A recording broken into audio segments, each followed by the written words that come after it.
Doctor Babasaheb Ambedkar open university.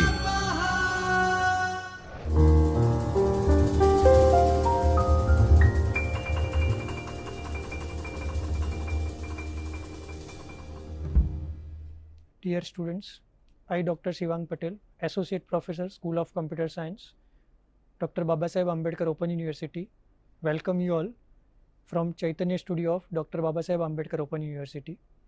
In the lecture series of operating system subject, we have discussed Linux or Ubuntu operating system and various commands. In block 3 and block 4, we have discussed various commands related with files, related with filters, related with process management, all those commands that are used for different purpose. Now in today's session, we are combining multiple commands and start programming, that is called shell programming, or you can say that the shell scripting. So in subsequent unit and subsequent session, we are going to discuss with different shell script, shell programming with different commands. So we are combining multiple commands into one program, that is considered as shell programming. So in today's session, the agenda for the session is, after completion of this session, you will be able to work in VI editor. You can know the basics of shell programming, or you can say that the shell scripting. You can use command line arguments and different string handling functions. Now it starts with the VI editor. So before we start, if you want to create any program in Linux environment or Unix operating system environment, then that program is considered as shell program, or you can say that the shell script.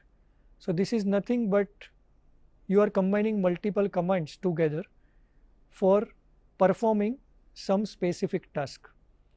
Now if you want to create program, you are requiring to write that program into some editor. So there are multiple editors available, but whenever you are installing Linux or Unix operating system, by default VI editor that is inbuilt in those operating system. It is called Visual Editor. Whenever the improved version that can be launched, it was called VI improved, that is VIM. So this is the default editor to write any of the shell script, or you can say that if you want to create shell program, in that case you are requiring this editor. Now whenever you are using this editor, you have to create one file, and that file is called shell program or shell script. Whenever you are creating that file is saved with .sh, .bsh, .ksh or .csh extensions.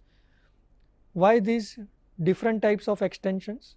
Because based on different types of shell, there are multiple extensions are there, multiple syntax that can be available according to different types of shell. As we have discussed in previous session, or at the beginning whenever we have started that Linux programming, two terms we have discussed, kernel and shell. Kernel is nothing but the core or the heart of operating system, the execution task of any command or any program that can be done by the kernel. And what is the task of shell? What is the role of shell? It is nothing but the command interpreter. That means whatever the user want to communicate with the kernel, that can be possible with the interface called shell. So now user can interact with the shell, shell can interact with the kernel will execute the command, whatever the output generated by the kernel, that can be again transferred to the shell, and shell again forward it to the user. So now shell is working as an command interpreter. So different types of system having different types of shell. If you are using some specific shell, the syntax may change. If you are using some different type of shell in different environment, then syntax may be slightly changed. So according to shell, the syntax that you have to follow, right? So in any of the operating system, Linux or Ubuntu, the default editor, that is VI editor, we are in detail seeing that how this VI editor will work. So basically 3 modes are there if you are using that VI editor. First mode is command mode, then after insert mode, and third one is last line mode, or you can say it the escape mode. So whenever you are starting programming, first of all you are opening that editor with the help of command VI, then after program name, then after extension according to your shell. So whenever you are starting that VI editor, you are in the default mode, that is command mode.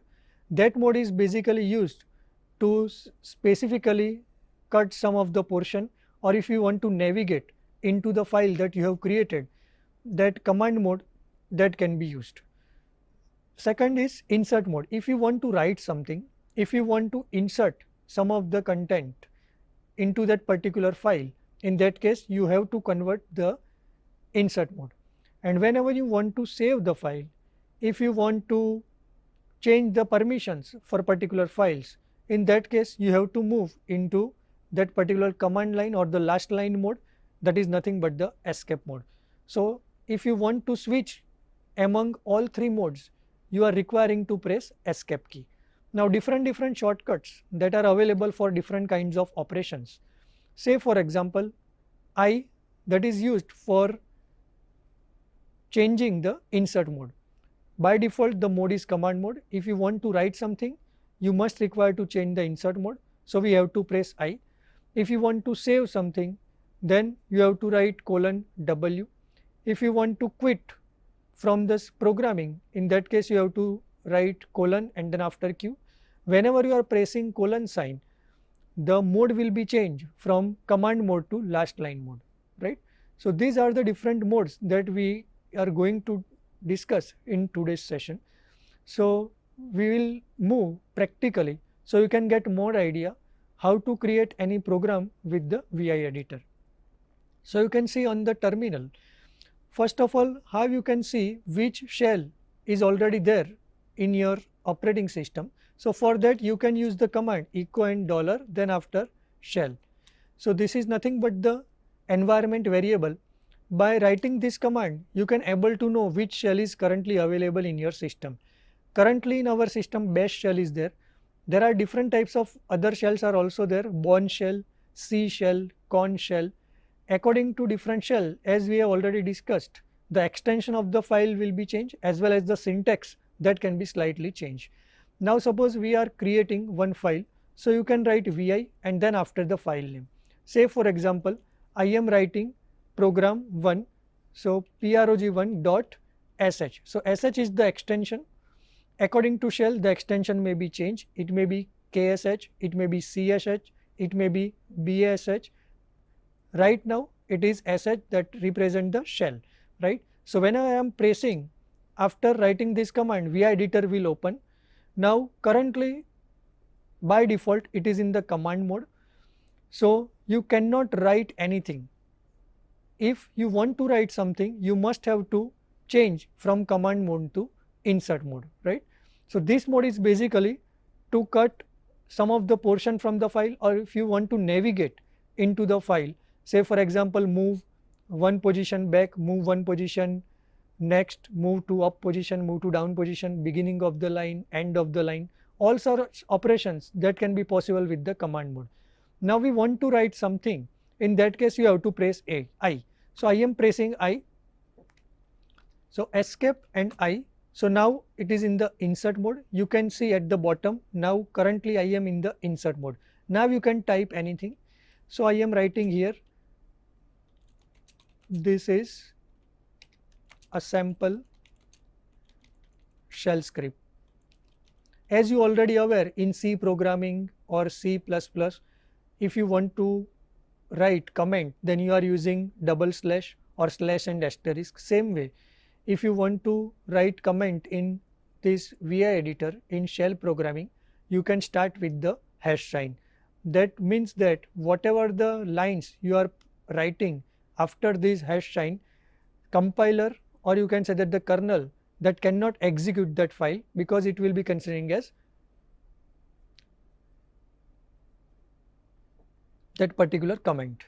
Now suppose I am writing this echo then after write some statement, welcome to shell programming, then after I am writing enter number 1, then after if you want to read any value, if you want to take any value from the user, then you have to use the read command, and then after the variable. So I am defining that variable n1. Remember one thing, it is not required to declare any variable as in other programming languages. Same way, whenever you are entering some value, accordingly data type will be decided. So it is not mentioned, it is not required to mention here it is integer or character or any other data type, right? So I have just simply created the variable name n1. Then after I am entering another number 2, then the same command I am using and the variable is differ. So now I am taking two different values and that can be stored in n1 and n2. Now suppose I would like to add these two values. So I am taking one more variable that can be used to store the addition of these two numbers. So for that I am using grave accent sign, that is at the tilde sign available on your keyboard. Then after you can use expr, that is used for expression. Now if you want to fetch value of the variable, you are requiring $sign before that variable. So I am using $n1, so it will fetch the value of n1 variable. Then after plus sign, again I am using dollar, then after n2, so it will fetch the n2 value. Then after grave accent is complete. So whatever the sum that can be stored in the variable sum, now I would like to print the value of that sum. So I can use here sum equal to, and then after I would like to print the value, so I can use $sign and then after sum. So sum is another variable. Then after, now this program is ready. I would like to save this code and to quit this code. So in that case I have to first press escape. If I am pressing escape, now it will move to the command mode. Then after I have to write colon and WQ. So you can see at the end, whenever I am pressing escape, your cursor moves to the last line. After pressing WQ, your program is saved. You can see by using ls command, prog1.sh, that is already there. Now if you want to execute that code, you have to write sh according to shell, that may change the command. Then after the program name, so in our case program name is prog1 with extension. So it will ask you for number 1. So I am entering number 1. Then it will ask for second number. I am entering second number. So now it will display the sum, right? So this is the basic script that we have seen in today's session. So different types of shell that we have discussed, accordingly the extension as well as the syntax may differ, right? So this is the very simple shell script that we have seen. Now in subsequent sessions, we are moving with some more commands that can be used with shell programming. So in next subsequent sessions, we are combining more commands and creating a shell script which uses if statement, some loop, some control structures, some more advanced programming that we will see in the next subsequent sessions. Till then, keep practicing. Happy learning. Thank you.